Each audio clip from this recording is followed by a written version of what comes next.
Und weiter geht's mit Tag 4. Wir sind dann mit den neuen Reifen in Wiener Neustadt gestartet und Richtung Ted-Ungarn aufgebrochen. Und zwar Ortsnamen unaussprechlich. Auf jeden Fall ist da so ein komischer Skulpturenpark und dort geht es dann auf den Teil 4 des Ted-Ungarns.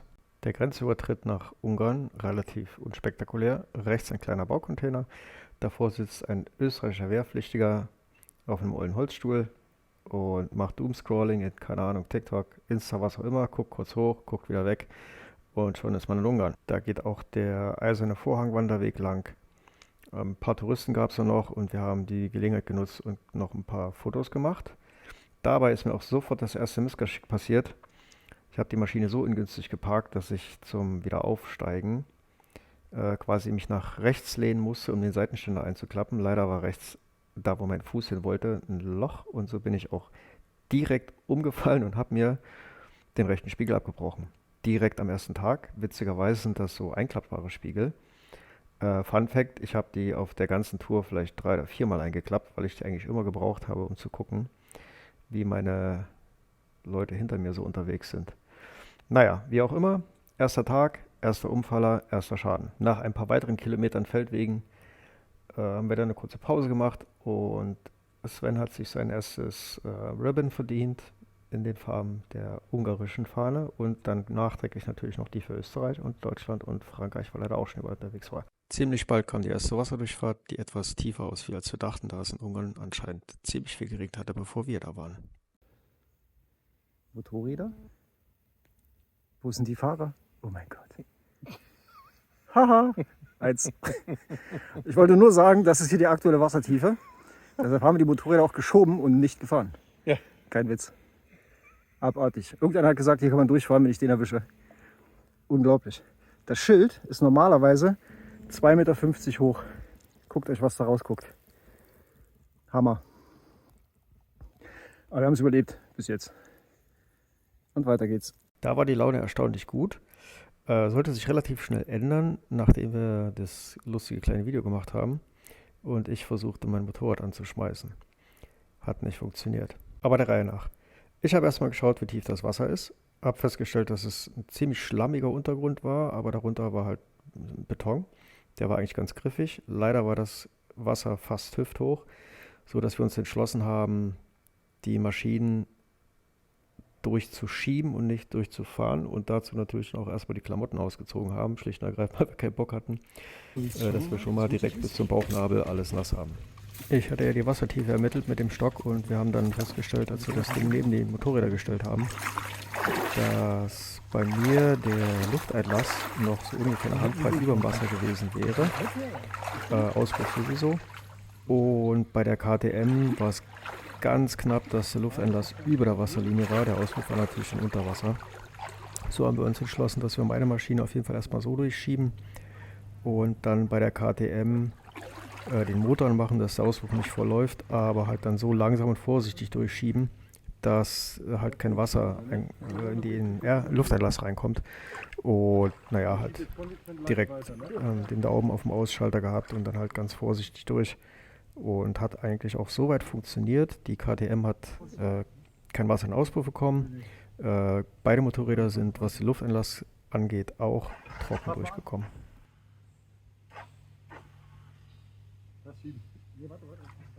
Wer gut zugehört hat, hat gerade gehört, dass ich eine super Idee hatte. Natürlich nicht.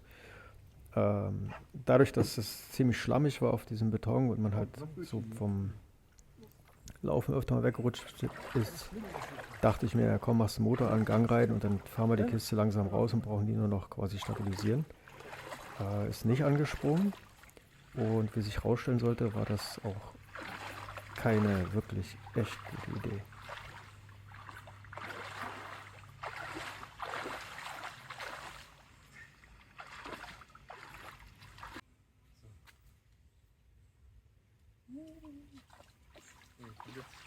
Die gehen ja noch, jetzt kommt die Decke. Pass auf, kriegst du die vorne stabilisiert, weil dann schiebe ich nämlich hinten. Falls die wieder Lenker hier, hast du? Am Lenker stabil? ja, wenn du die praktisch vorne stabilisierst, wie jetzt bei deiner, Ja. schiebe ich wieder von hinten. Ich will schieben, wenn ich kann. Nein, ich kriege eigentlich ganz gut Druck drauf. Deswegen. Was? Ich kriege ganz gut Druck drauf. Und wenn die vorne praktisch sozusagen mit den Steinen sich ein bisschen verhebt oder was auch immer, dann kriegst du das ja aus der Erfahrung ein bisschen besser stabilisiert und ich kann hinten weiter schieben. Weißt du, was ich meine? Ja.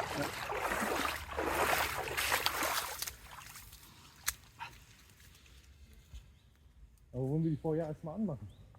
Ich würde es versuchen. Ja, eine ist drüben und als nächstes ist dann die KTM dran. Wie schon gesagt, Motor an, ich habe den Finger auf den Killswitch und wir schieben dann schön langsam wieder durch. Das ist doch der Unterschied zwischen 80 Kilo.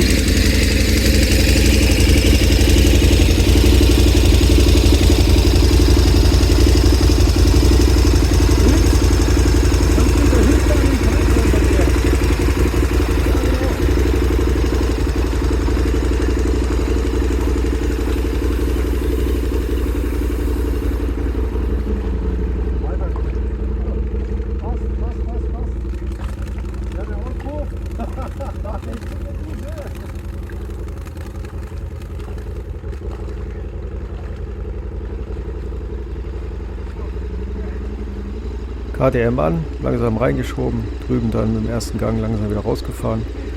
Alles in allem ganz gut. Die Wasserlinie war dann genauso ungefähr am Lufteinlass. Ja, drüben angekommen, haben wir dann erstmal versucht, irgendwie uns der ganzen Mücken und Pferdebremsen zu erwehren. Das ist da Wahnsinn. Also wir sind da regelrecht aufgefressen worden. Sobald die sich irgendwie auch hingesetzt haben, sofort gestochen oder gebissen und weggescheucht, sofort wieder 3 andere da. Katastrophe.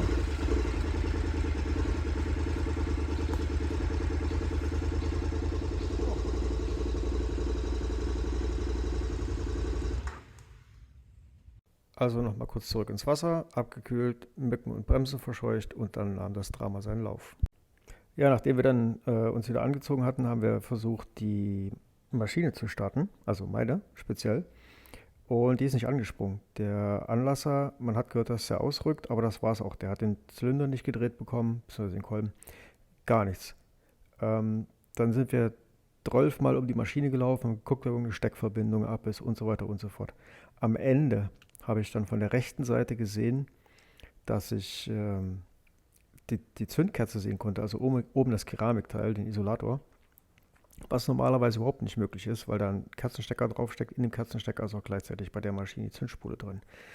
Jetzt hatte ich natürlich die Befürchtung, dass der Kerzenstecker kaputt gegangen ist, vermutlich durch den Temperaturunterschied, weil ich herangefahren bin, habe ich die reingeschoben. Das Wasser halt relativ kühl gewesen. So dachte ich zumindest. Und ja, das wäre das Ende der Reise gewesen. Die Maschine hat 2 Zündkerzen und dementsprechend 2 Zündspulen, die es jetzt auch nicht unbedingt um die Ecke gibt, muss man bestellen irgendwo, kosten einen Haufen Geld. Bis dann nach Ungarn geliefert wird, dauert ewig. Also kurz Kriegsrat gehalten und gesagt, hier komm, hilft nichts, ich muss an die Zündkerze ran. Dazu muss man bei der Maschine im Prinzip gefühlt alles abbauen. Also alles, was oberhalb vom Zylinder ist, das muss runter. Verkleidungsteile rechts, links, Verkleidungsteil oben, die Airbox komplett raus und so weiter.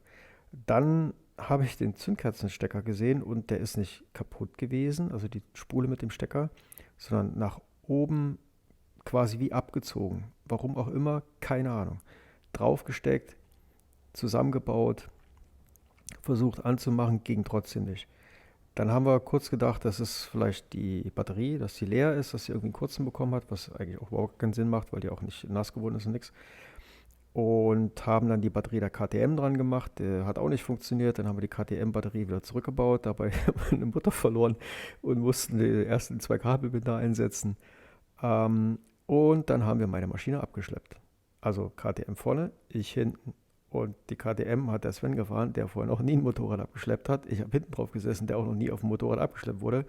Drama. Irgendwann waren wir wieder aus dem Wald draußen und haben dann hier noch so eine Wasserdurchfahrt gehabt, wie man kurz gesehen hat, auch schon fast Sonnenuntergang. Wasserdurchfahrt lief super, einfach nur geguckt, wie tief es ist. Es war auch nicht so schlammig.